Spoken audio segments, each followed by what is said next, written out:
The second episode of Marvel Studios' What If is officially with us. This time it focuses on T'Challa as Star-Lord. So of course, without spoilers, let's get into it.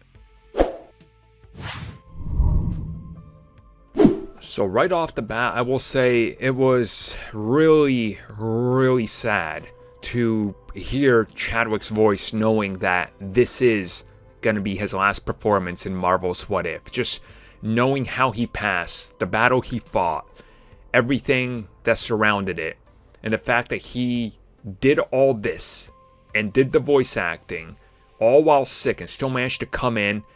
What a trooper. And this is one of those episodes where I can't even really start to talk about it as a whole because, again, without going into spoilers, there's things that happen in here that are not resolved. What I can say is the episode is very much a different take on Guardians of the Galaxy. They abduct the wrong kid. They get T'Challa instead of Peter Quill, and Peter Quill does not grow up to be the Star-Lord we know. Instead, T'Challa has the mannerisms and that Ravager influence.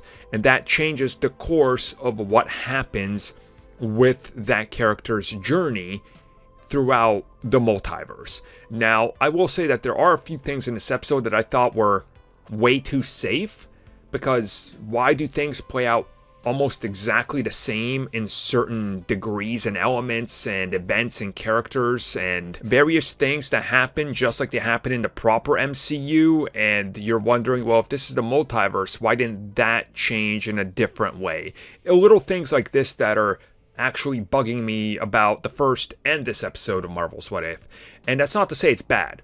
I loved it. I thought this episode was great. If you love the first one, I think you will love this one just as much, maybe even more, because it is going into a few different things and it's setting up a different course. But I think this episode also shows that maybe these first two episodes are a little too safe for their own being. And I know that's sort of how these things go sometimes, and we know that they recorded lines for this like 3 years ago. So this was already locked in before a massive shift in the direction of the MCU, with everything going multiverse to some degree. But you start to get the sense that they were still trying to find their footing with these early episodes from production. And I think that both episodes really suffer from it. Again, I did love it. I think it's great, but something about it just felt slightly off, and I can't put my finger on what exactly. I think rewatching it and talking about it in the commentary will help me.